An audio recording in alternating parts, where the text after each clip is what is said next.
मांगा की शुरुआत में हमें 2 साल पहले की कहानी दिखाई जाती है। हमारी मेन कैरेक्टर नागारे मारी एज 35 अपने बेटे के लिए टिफिन बॉक्स तैयार कर रही होती है और अपने बेटे के लिए टिफिन बॉक्स तैयार करते समय वो बहुत ही ज्यादा नर्वस होती है। मारी पूरे फोकस के साथ अपने बेटे का टिफिन बॉक्स तैयार कर रही होती है और अचानक ही उसका बेटा दरवाजा खोलकर किचन में आ जाता है और उसे गुड मॉर्निंग कहता है। मारी अचानक ही दरवाजा खुलने के कारण डर जाती है। मारी ने अपनी चॉपस्टिक्स में जो भी पकड़ा होता है वो नीचे गिर जाता है। वो मुड़कर देखती है तो वहाँ उसका बेटा खड़ा होता है। मारी के बेटे के गले में टॉवल होता है, मतलब कि वो अभी अभी शावर लेकर आया होता है। मारी का बेटा मारी के पास आ जाता है और टिफिन बॉक्स को देखकर कहता है, अच्छा तो आप मेरे लिए सीविड तैयार कर रहे हो, और अपनी माँ को इस तरह अचानक डराने के लिए माफी मांगता है और कहता है कि उन्हें इतनी सुबह सुबह इतना सब कुछ करने की जरूरत नहीं है। आगे हमें पता चलता है कि मारी के बेटे का नाम नागारे किरीताका है और वो अभी मिडिल स्कूल के सेकेंड ईयर में है। मारी अपने बेटे को कहती है कि अगर तुम्हारा बेंटो दिखने में इतना अच्छा नहीं हुआ तो सब तुम्हारा मजाक उड़ाएंगे, जिसके जवाब में किरीताका अपनी माँ को कहता है, आप बहुत ही ज्यादा फिक्र करते हो। इसके अलावा मोम के हाथ के बने बेंटोस पूरी दुनिया में सबसे ज्यादा टेस्टी होते हैं। प्लीज आपको अपने ऊपर और ज्यादा कॉन्फिडेंट रहना चाहिए। मारी अपने बेटे के मुंह से अपनी तारीफ सुनकर बहुत ही ज्यादा खुश हो जाती है और आगे हमें देखने के लिए मिलता है कि मारी ने टिफिन बॉक्स पैक कर दिया होता है और किरीताका अपने लिए कॉफी या फिर टी बना रहा होता है। अगले पैनल में हमें उस स्कूल का बोर्ड देखने के लिए मिलता है जिसमें कि किरीताका पढ़ता है। उसके ऊपर स्कूल का नाम लिखा होता है, सेंट स्प्रिंग हाई स्कूल,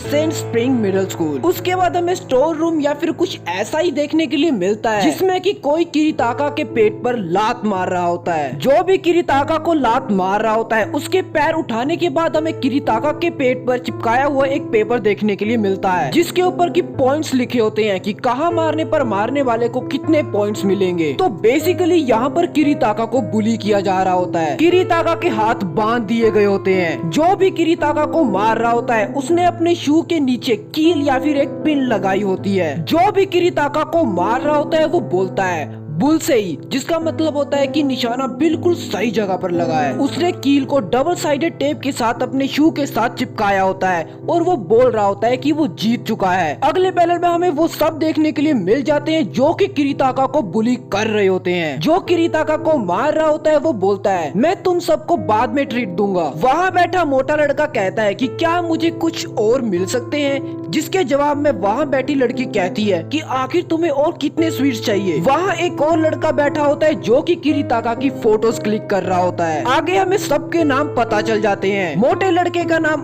आजिकी मुत्ता, लड़की का नाम शिकिमी कुमीरू और लात मारने वाले का नाम किनुकावा त्सुयोशी और इन सबके कैमरामैन का नाम कोवासे सुबासा होता है। ये चारों मिडिल स्कूल के सेकेंड ईयर में होते हैं, यानी कि किरीताका के क्लासमेट्स। आजिकी शिकिमी से कहता है, क्या तुम मुझे मोटा बुला रही हो? जिसे सुनकर शिकिमी कहती है, ये सब ख्याल तुम अपने मन में अपने आप बना रहे हो। आजिकी और शिकिमी को आर्ग्यू करते हुए देखकर किनुकावा कहता है, मैं तुम दोनों को थप्पड़ लगा दूंगा अगर तुम दोनों ने लड़ना शुरू किया। आगे कैमरामैन कह रहा होता है कि ये पिक भी बिक गई, जिसे सुनकर किनुकावा कैमरामैन को एक ठरकी बुलाता है। अगले पैनल में हमें देखने के लिए मिलता है कि किरीताका अपनी पैंट में ही टॉयलेट कर देता है और वो टॉयलेट नदी की तरह बहता हुआ किनुकावा के पैरों की ओर चले जाता है, जिसे देखकर किनुकावा किरीताका को दोबारा मारने लगता है। किनुकावा गुस्से में कहता है, यू फकर, तुम्हें पता है ये शूज कितने के हैं? टॉयलेट से स्मेल आने लगती है और आजिकी अपनी नाक बंद कर लेता है और शिकिमी मास्क लगा लेती है। आजिकी किनुकावा को किरीताका को मारते हुए देखकर कहता है कि किनुकावा बहुत ही जल्दी गुस्से में आ जाता है, जिसे सुनकर शिकिमी कहती है, हाँ। किनुकावा किरीताका को मार रहा होता है और कहीं से एक और लड़का आ जाता है और वो किनुकावा के कंधे के ऊपर हाथ रख देता है और कहता है, मैंने तुम्हें कहा था ना, चेहरा नहीं। जिसे देखकर किनुकावा के हाव भाव बदल जाते हैं और वो घबराकर उसका नाम लेता है, ओकाया। ओकाया के आने से एटमॉस्फेयर बहुत ही ज्यादा हैवी हो जाता है। ओकाया कहता है, मैंने कहा था, है ना? ओकाया को देखकर और उसकी बातों को सुनकर किनुकावा के चेहरे पर डर साफ साफ दिख रहा है। किनुकावा ओकाया को कहता है, मुझसे गलती हो गई, मैंने अपना कंट्रोल खो दिया था। जिसे सुनकर ओकाया किनुकावा को कहता है, आई सी। पर तुम्हें पता है, अगर तुमने दोबारा ऐसी गलती की तो हम दोस्त नहीं रहेंगे, ओके।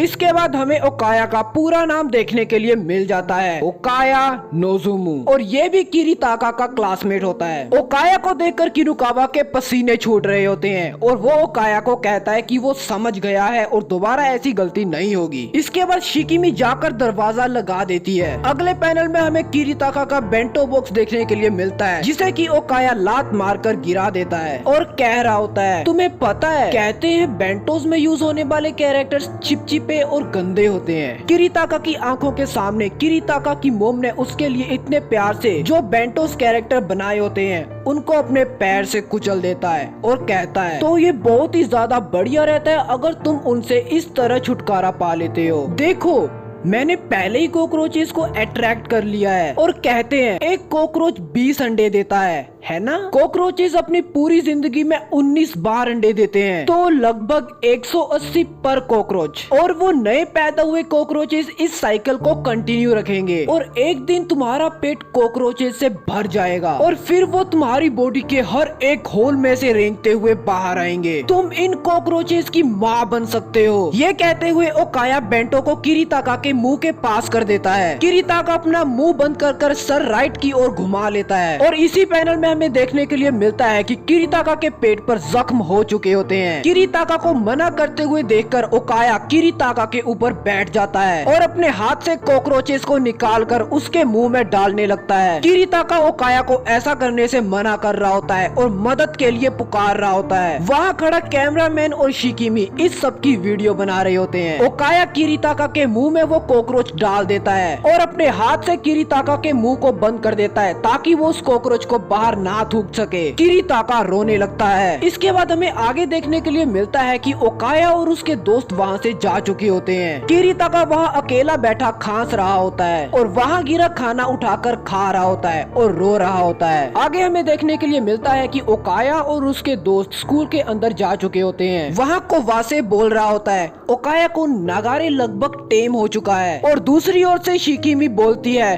तुम उसे 5 साल तक यूज करने वाले हो, है ना। मैं बहुत ही ज्यादा खुश हूँ कि हमारा मिडिल स्कूल और हाई स्कूल दोनों एक ही स्कूल में है। पर अगर तुम नगारे को अकेला भी छोड़ देते हो फिर भी वो तुम्हारा दुश्मन नहीं बनने वाला, तो उसे बर्बाद करने के लिए इतनी मेहनत क्यों। जिसके बाद ओकाया पास्ट के बारे में सोचने लगता है। हमें देखने के लिए मिलता है कि ओकाया और उसके दोस्त किसी लड़के को बुली कर रहे होते हैं। किनुकावा ने कुछ रस्सी जैसी दिखने वाली चीज अपने हाथ में पकड़ी होती है और टॉयलेट पर बैठे उस लड़के के गले में डाली होती है और पीछे से आजिकी बोल रहा होता है, जिसके भी खींचने पर ये सबसे जल्दी हार मान लेगा उसे सारे स्वीट्स मिलेंगे। बेसिकली वो उस रस्सी जैसी दिखने वाली चीज को खींचने वाले थे और जिसके खींचने पर भी वो लड़का सबसे जल्दी हार मानता वो उस गेम का विनर होने वाला था। शिकिमी भी किनुकावा को चीयर कर रही होती है और उसे यहाँ अपनी ताकत दिखाने के लिए बोल रही होती है। किनुकावा बोल रहा होता है, अगर तुम ये 10 सेकंड से ज्यादा नहीं कर पाए तो मैं तुम्हें मार दूंगा। वो लड़का ये सब देखकर डरा हुआ होता है। उसे डरा हुआ देखकर ओकाया बोलता है, ऐसा फेस मत बनाओ, हम बस खेल रहे हैं, राइट। और हमेशा की तरह कैमरामैन अपना काम कर रहा होता है। किनुकावा रस्सी को खींच देता है और वो लड़का वहाँ लटक जाता है। वो रोता हुआ बोलता है कि उसने हार मान ली है। किनुकावा ये देखकर सेटिस्फाई नहीं होता और कहता है, तुम्हें पता है हमने इस सब को तैयार करने में कितनी मेहनत की है। किनुकावा उसे ट्रैश बुलाता है और मेहनत करने के लिए बोलता है। ओकाया साइड में खड़ा इस सब के मजे ले रहा होता है, लेकिन तभी कहीं से किरीताका स्टॉप चिल्लाता हुआ आ जाता है और ये सब रोक देता है, जिसे देखकर किनुकावा गुस्से में आ जाता है और किरीताका को लात से मारने लगता है और कहता है, तुम इस सब से बाहर रहो। शिकिमी बोल रही होती है, सारी गेम खराब हो गई। ओकाया किरीताका को देखकर सरप्राइज्ड हो जाता है। किरीताका नीचे गिरा हुआ खांस रहा होता है और तभी ओकाया बोलता है, क्या तुम इसकी जगह लेना चाहते हो। इसके बाद हमें 2 छोटे पैनल देखने के लिए मिलते हैं। एक पैनल में किरीताका की आंखों को दिखाया जाता है जिनमें की आंसू होते हैं और एक पैनल में ओकाया की आंख दिखाई जाती है। इसके बाद कहानी फिर से प्रेजेंट डे में आ जाती है। ओकाया बोल रहा होता है,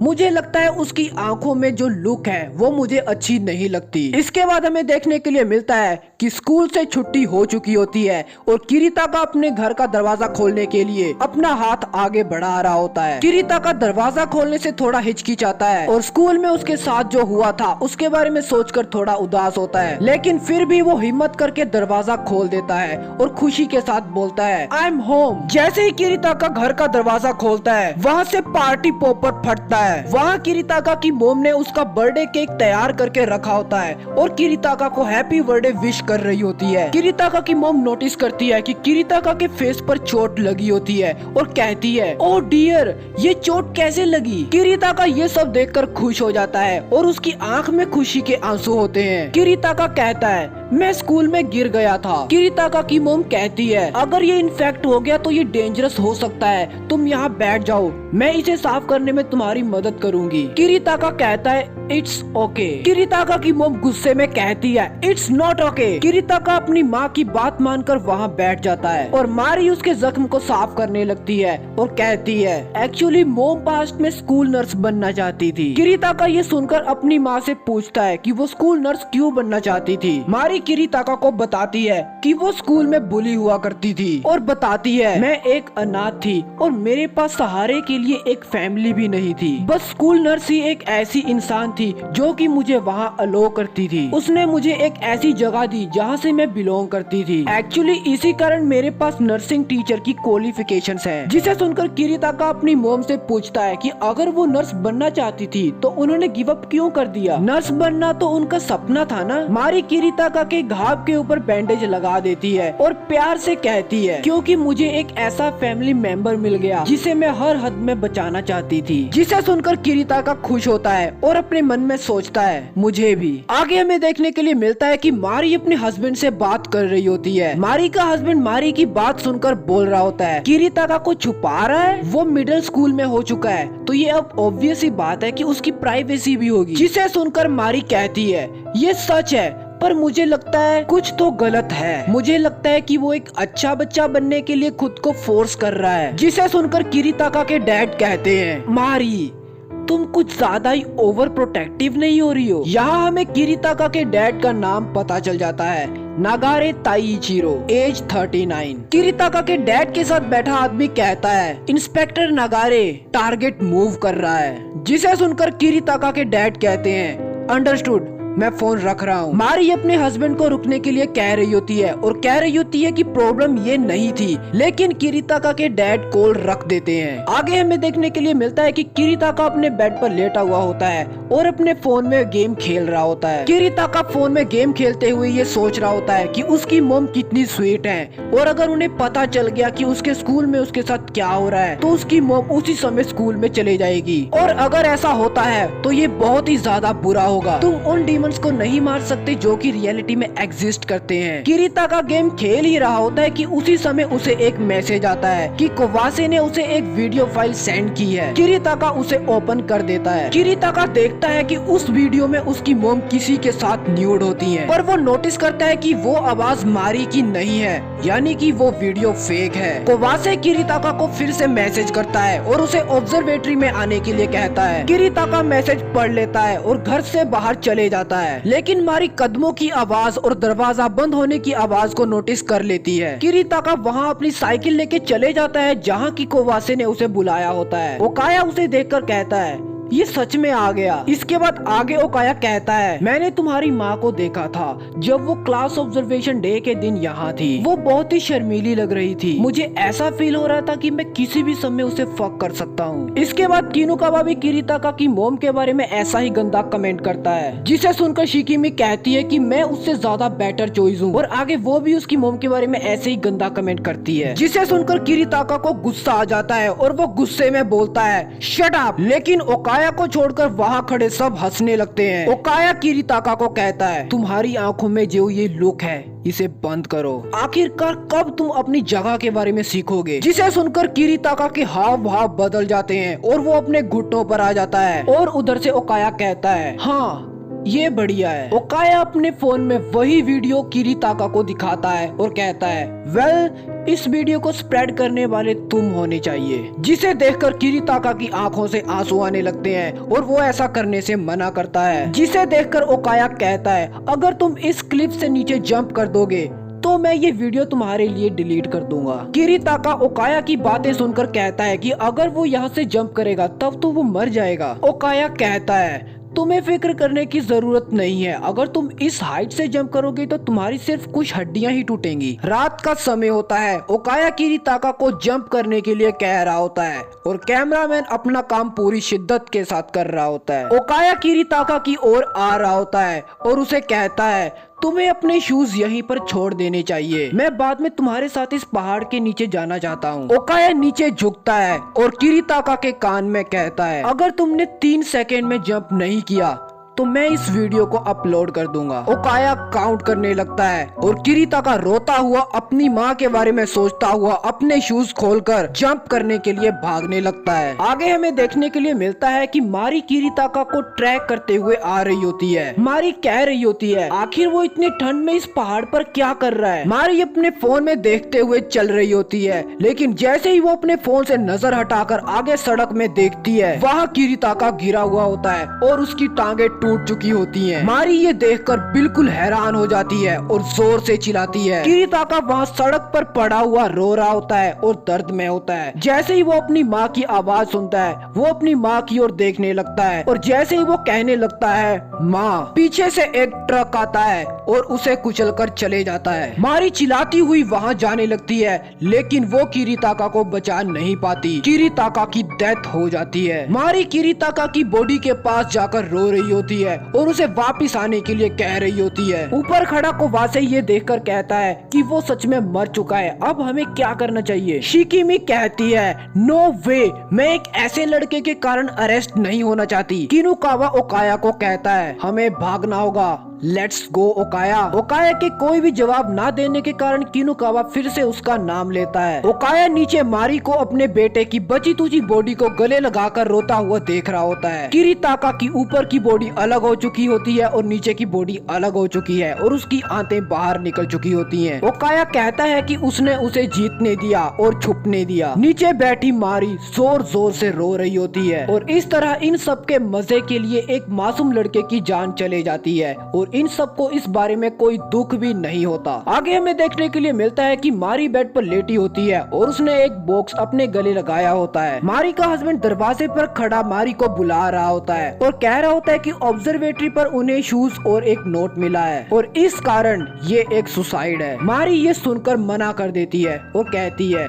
वो हम हैं जिन्होंने उसे मारा है। मारी का हस्बैंड भी उदास होता है। वो मारी को देखता है और कहता है, मुझे माफ कर देना, मैं उसे नहीं बचा पाया। मारी रो रही होती है और सोच रही होती है, मैंने ये सब पहले रियलाइज क्यों नहीं किया। अपने मन में ये कहते हुए मारी उस समय के बारे में सोच रही होती है जब उसे ये बताया गया था कि ऑब्जर्वेटरी में उसकी विल का मिला नोट उन्होंने उसकी हैंड राइटिंग के साथ मैच करके देखा है और वो विक्टिम ने ही लिखा था। ड्राइव रिकॉर्डर में ये साफ साफ दिख रहा है कि जब वो सुसाइड करने की कोशिश कर रहा था उसके ऊपर ट्रक चढ़ गया था। और ये सोचने के बाद मारी अपने मन में कहती है, क्या मैंने उसे हर्ट कर दिया क्योंकि मैं उसे प्यार करने की कोशिश कर रही थी। इसके बाद मारी उस समय के बारे में सोचती है जब उसे बताया गया था कि उन्होंने उसके अकाउंट से पिछले कुछ दिनों में होने वाले ट्वीट्स को भी चेक किया है। उन ट्वीट्स में लिखा होता है, मुझे मेरे डैड से नफरत है, मैं मरना चाहता हूँ, लाइफ बहुत ही ज्यादा दर्द से भरी हुई है, प्लीज मुझे इस सफरिंग से रिलीज कर दो, घर पर रहना मुश्किल है, घर में अपनी मदर के फेस को देखकर मेरा दम घुटता है। इसके बाद मारी फिर से अपने मन में कहती है, अगर बच्चे को अपने पेरेंट्स के साथ कंफर्ट नहीं मिलता है। और ये कहते हुए मारी उस समय के बारे में सोचती है जब उसके हस्बैंड को उसके साथ काम करने वाला ऑफिसर कहता है, मैं ये नहीं कहना चाहता पर इंटरनेट पर बहुत सारे लोग हैं जो कि ये कह रहे हैं कि ये केस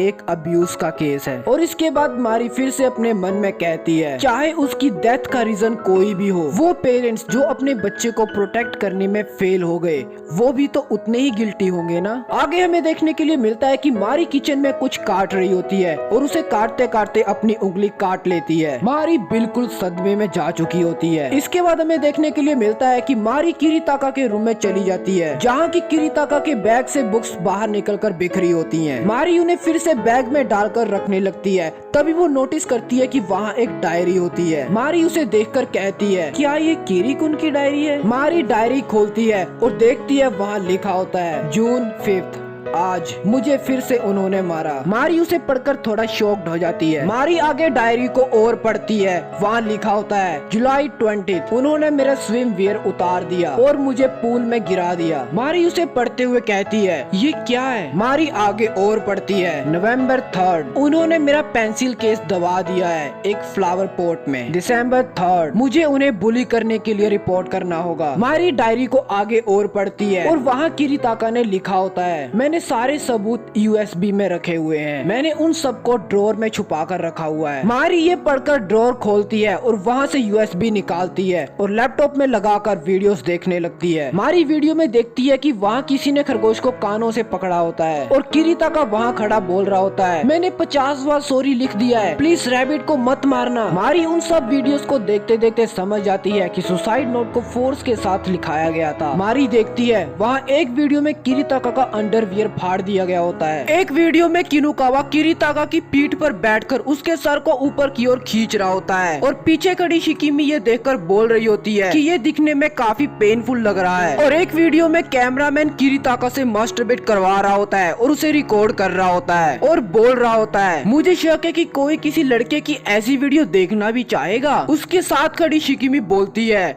ये ऑडियंस के ऊपर डिपेंड करता है। मारी अपने लड़के की ऐसी वीडियोस को देखकर काफी गुस्से में होती है और जोर से माउस का बटन क्लिक करती है। इसके बाद मारी आगे किरीताका की डायरी पढ़ती है। किरीताका ने डायरी में लिखा होता है कि वो सब डीमंस हैं और ओकाया नोजुमु इन सब का लीडर है। इसके अलावा ओकाया ही एक ऐसा इंसान है जिसके बारे में उसके पास कोई भी एविडेंस नहीं है। किरीताका ने आगे लिखा होता है कि उसे ओकाया के बारे में भी एविडेंस इकट्ठे करने हैं और वो सच में ये विश करता है कि बहुत ही जल्द ये सारी बुलिंग बंद हो जाए। मैं नहीं चाहता कि मेरी माँ मेरे बारे में और ज्यादा चिंता करे। मुझे अपनी रिवेंज लेनी होगी। इसके बाद हमें एक और वीडियो देखने के लिए मिलती है जिसमें किरीताका के हाथ उसकी पीठ के पीछे बांधे होते हैं और कोई उसका बेंटो नीचे जमीन पर गिरा रहा होता है और किरीताका उसे खा रहा होता है और कोई बोल रहा होता है कि किरीताका ट्रैश खा रहा है। ये सब जानकर मारी शॉक्ड होती है और अंदर ही अंदर गुस्से से भरी होती है। मारी बोल रही होती है, सिर्फ रिवेंज इन लोगों के लिए काफी कम है, ये लोग तो जजमेंट डिजर्व करते हैं। और 2 साल पुरानी कहानी यही खत्म हो जाती है और फिर से प्रेजेंट डे में आ जाती है जहाँ बच्चे स्कूल में आपस में बात कर रहे होते हैं। हे,